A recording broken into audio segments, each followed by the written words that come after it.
Ketika market mengalami penurunan secara terus-menerus, maka sebenarnya cara yang terbaik adalah kita kembali mereview apa yang telah kita perbuat selama ini.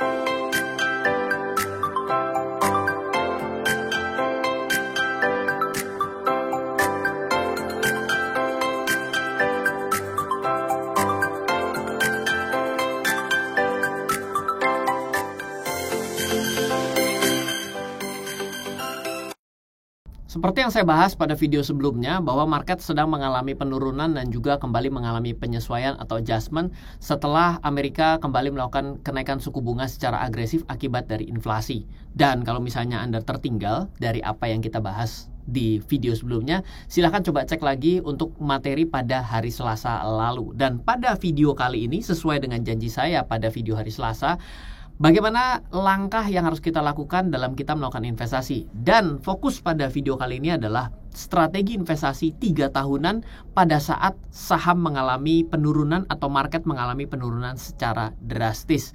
Nah, sebenarnya Anda bisa mempelajari market apa yang kita bahas pada hari ini sebenarnya sudah kita bahas pada buku The Secret Stock Market in a Century, di mana bukunya seperti yang ada di sebelah kanan pada layar ini, bahwa ini adalah buku keempat yang saya tulis, dan buku ini saya pelajari di tahun 2008 ketika market mengalami penurunan.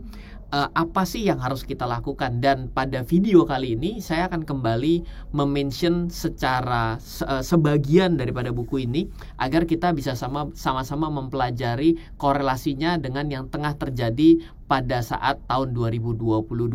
Nah, mari kita belajar dari market Standard & Poor's 500. Dan itu terjadi, kita ambil datanya dari tahun 1900. Kita coba melihat bagaimana return secara per tahun, per 2 tahun, per 3 tahun, per 5 tahun, dan per 10 tahun. Bukan 120 tahun, tapi itu adalah 120 bulan dengan melihat pergerakan harga indeks S&P 500. Jadi kenapa muncul datanya adalah pada saat 1909? Sebenarnya karena saya mau memastikan bahwa ini sudah ada dalam 12 bulan beruntun yang namanya pergerakan secara returnnya, sehingga didapatkan investasi secara 12 bulan, 24 bulan, 36, 60, dan 120 bulan. Jadi datanya sudah ada semua. Saya mulai urutkan dari tahun 1909 terus sampai dengan tahun 2022, tepatnya adalah bulan April. Ini adalah kira-kira pergerakan yang terjadi secara pergerakan indeksnya. Ini adalah nilai indeks secara per bulan ditutup berapa, seperti itu. Nah, ini adalah returnnya. Oke. Nah, lalu apa yang menjadi kesimpulan adalah ternyata investasi jangka menengah bisa memiliki return investasi yang lebih hancur dibandingkan yang 12 bulanan. Jadi ini adalah data yang dapat saya dapatkan, yaitu adalah dengan menghitung 12 bulanan, saya memiliki 1457 data dari tahun 1900 sampai dengan tahun 2022. Dan ternyata ada investasi 3 tahunan. 3 tahun itu artinya adalah saya membeli di awal bulan ke-1 dan menjual di bulan ke-36. Ternyata memiliki nilai return investasi yang terburuk.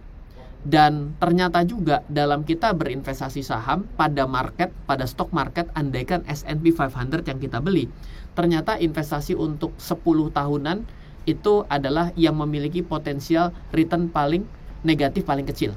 Berarti ya memang kenapa banyak orang yang mengatakan bahwa investasi sahamlah jangka panjang. Berapa? Ya mungkin contohnya adalah yang 10 tahun. Data yang 15 dan 20 tahun tidak saya buka di sini agar menjadi tidak menjadi sangat banyak yang kita pelajari.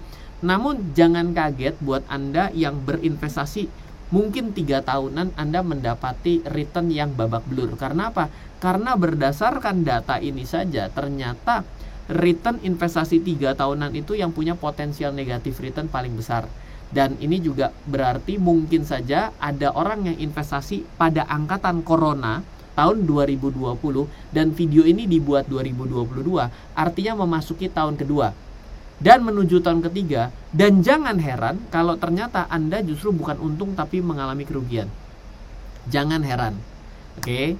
Jadi apa yang ingin saya sampaikan di sini, jangan Anda patah semangat bahwa investasi yang Anda lakukan dalam 2 tahun terakhir yang tadinya Anda rasanya akan untung, Anda mendapatkan kerugian dan Anda mulai bertanya-tanya, loh apakah saya salah dalam melakukan investasi? Dan apakah yang dimaksud jangka panjang itu adalah 3 tahun? Terus saya sudah jangka panjang loh, sudah 3 tahun. Kok masih rugi? Memang benar, karena ternyata pada data sejak tahun 1900 sampai tahun 2022 di S&P 500, ternyata 24 bulan investasi dan 36 bulan dalam berinvestasi ternyata memiliki potensi return negatif terbesar dibandingkan 12 bulan, 60 bulan, dan 120 bulan. Oke? Ini buat teman-teman yang baru mulai di tahun 2020, ya ini adalah pesannya. Semoga jangan jadi kapok. Karena apa? Karena Anda berada di area yang kritis sebenarnya. Nah, selanjutnya ini yang menarik. Ternyata kalau diperhatikan ada 12 bulan, 24 bulan, 36 bulan, 60 bulan, 120 bulan.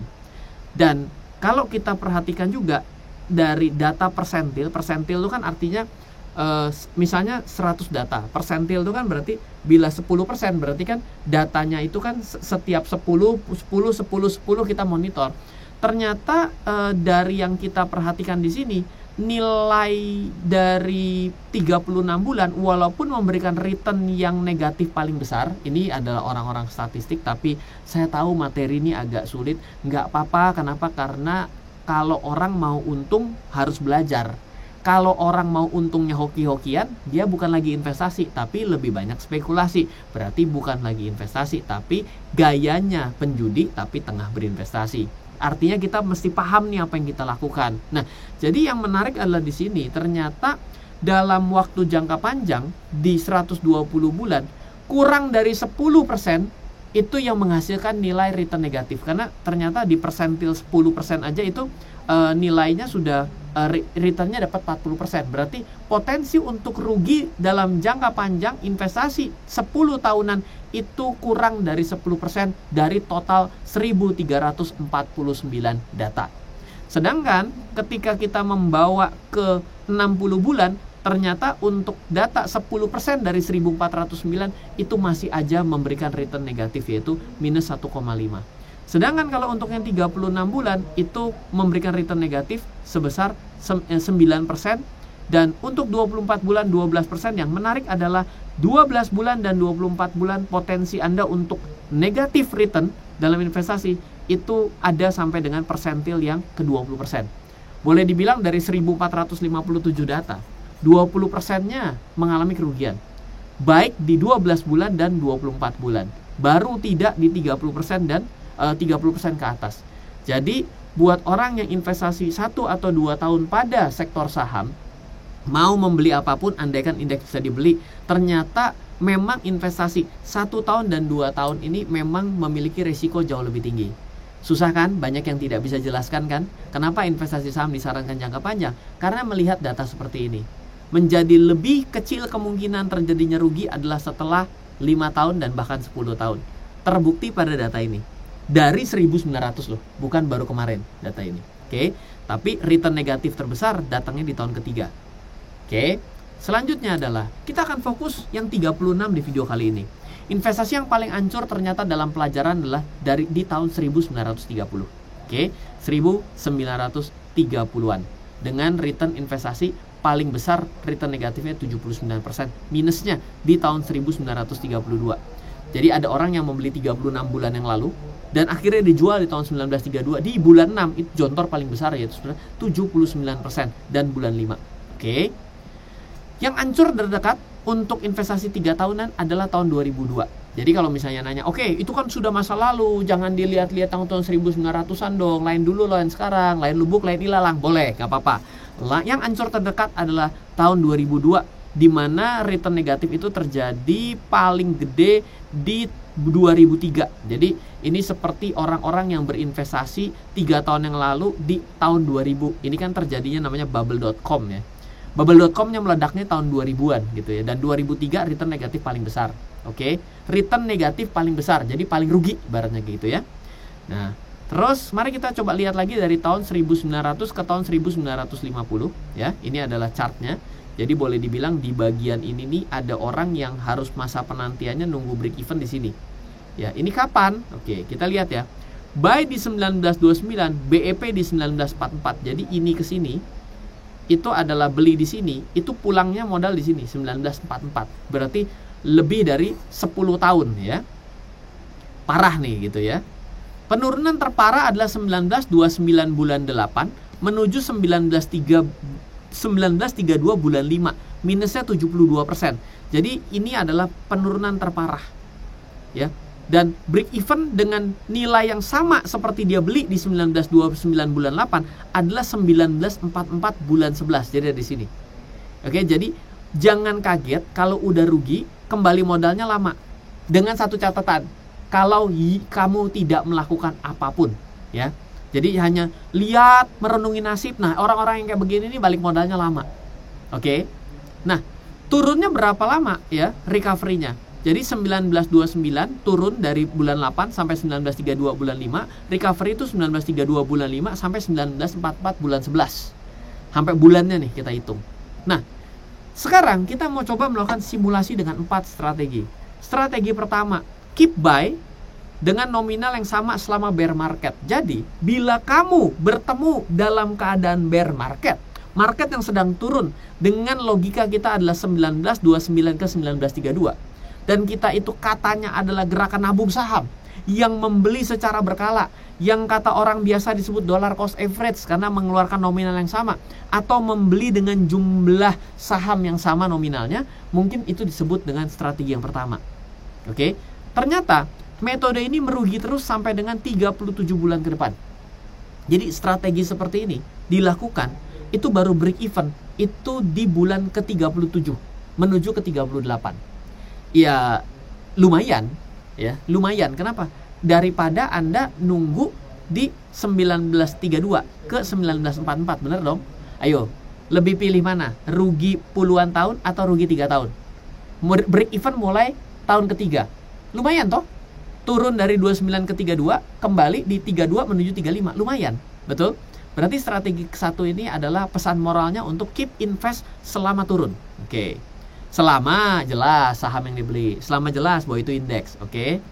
Strategi kedua, melanjutkan dengan investasi dollar cost averaging. Jadi artinya sudah turun, waktu naik pun tetap beli. Kan kalau tadi turun, waktu turun dia beli terus, tapi begitu dia sudah mulai rebound, dia nggak beli. Kalau strategi yang kedua, mau turun mau naik, gua beli loh gitu ya. Ternyata sayangnya masih terkena potensi negatif return di tahun selanjutnya. Dan ini mulai positif sejak tahun 1934 bulan 7 pun pernah sempat return negatif, terasa 35 return negatif, baru di atas tahun 1935 dia returnnya positif. Jadi metode ini bukan artinya tidak membuat kita terhindar dari resiko sama sekali untuk tidak rugi, tapi tetap saja lumayan daripada nunggu puluhan tahun, betul? Strategi yang kedua. Strategi yang ketiga, tiring dollar cost average, makin hari makin gede. Yang namanya orang itu kalau misalnya beli, kan dia punya hanya membeli dengan nilainya 1 juta gitu ya. Dia tambah ini, oh ternyata setelah 1 tahun 1929 ke 1930 ini 1 tahun dia beli lagi. Aduh, warnanya begini jadi bingung ya. Oke, sebentar ya, saya ganti ya. Pen colornya saya ganti jadi black. Ini bulan 8 ke bulan 8, bulan 9-nya jadi 1.200.000. Jadi dia tambahin 200.000. Jadi selama investasi itu makin hari makin besar. Ya. Itulah investasi yang benar, yaitu adalah investasi makin hari makin besar. Dan ternyata dengan metode dollar cost ini mempercepat potensi return negatif lebih cepat 1 tahun dibandingkan dengan metode dollar cost average biasa. Metode pertama, selama turun dibeli, lumayan 3 tahun balik. Metode kedua, mau turun mau naik, dibeli dengan nilai yang sama, lumayan ternyata, tapi tetap ada potensi negatif return di kemudian hari. Selalu metode yang ketiga, turun naik dibeli tapi makin hari makin gede, di review setiap 1 tahun, katanya orang naik gaji. Ternyata bisa mempercepat return negatif ini lebih cepat 1 tahun untuk terhindar dari kerugian selanjutnya. Oke, metode keempat, tiering up 5% per bulan. Jadi kalau yang pertama adalah 1 juta, tahun depan 1.200.000 terus. Kalau ini beda, setiap bulan mengalami kenaikan. Jadi 1 juta tahun depannya 1.050.000, bulan depan 1.100.000, 1.150.000, 1.200.000, 1.250.000, 1.300.000, 1.350.000, dan seterusnya. Dan terus melakukan itu, ternyata memperkecil dan mempercepat untuk bisa cepat balik modal. Ya, jadi metode ini 1932 ya. Tadi kan 3 tahun doang. Berarti kan kalau dari penurunan 1932 dia udah positif, berarti kan makin cepat untuk recovery-nya. Berarti metode ini juga menyelamatkan kita dari kehilangan potensi selama 10 tahun harus nangis meraung-meraung dari kondisi pasar yang mengalami penurunan. Jadi, kesimpulannya, apakah kita bisa menghindari penurunan? Tidak bisa. Jadi bila ada orang yang bilang bahwa dalam keadaan market turun, dia bisa terhindar dari kerugian karena dia sudah keluar. Ya, mungkin dia hoki. Ya, mungkin dia investasinya kecil. Kenapa? Kalau investasinya gede, nyabut begitu juga susah, gitu ya. Yang kedua, tapi bagaimana cara keluar dari kerugian, dari penurunan? Sebenarnya basic strateginya adalah silahkan terus semangat berinvestasi. Tapi ingat, jangan salah dalam milih instrumen. Kenapa? Karena barang yang jelek dengan fundamental yang jelek, pada saat market turun, dia turun. Fundamental yang jelek membuat pas naik, dia nggak naik. Jadi yang lain balik, dia masih di bawah, bahkan bangkrut. Jadi hati-hati bahwa dalam keadaan turun, fundamental is king. Itu menurut saya. Dan saya belajar juga di 2008 seperti itu. Saya mengalaminya secara live ya. Ini kan teoritis nih. Tahun 2000 belum invest saya. Tahun 1900 buset lahir juga belum gitu ya. Kembali lagi nature-nya orang suka berinvestasi pada sesuatu yang ada fundamentalnya dalam keadaan market yang buruk. Jadi kita harus paham mengenai money management dan kita paham bagaimana sejarah melihat penurunan. Lalu kita juga harus paham bahwa yang balik adalah yang memiliki potensi. Yang jelek dalam keadaan lagi euforia naik, itu nggak kelihatan jeleknya. Tapi begitu lagi turun ngusruk, yang jelek nggak balik untuk naik. Hati-hati untuk jadi seperti itu. Jadi investasi 3 tahunan ya, seperti yang kita bahas hari ini. Semoga selalu bermanfaat. Bye-bye. Halo, terima kasih sudah menyaksikan video di RF Channel on YouTube. RF Channel adalah channel edukasi untuk kita secara bersama-sama belajar dan mendapatkan aktualisasi mengenai investasi, keuangan, dan bisnis bersama saya, Ryan Filbert, dan tim.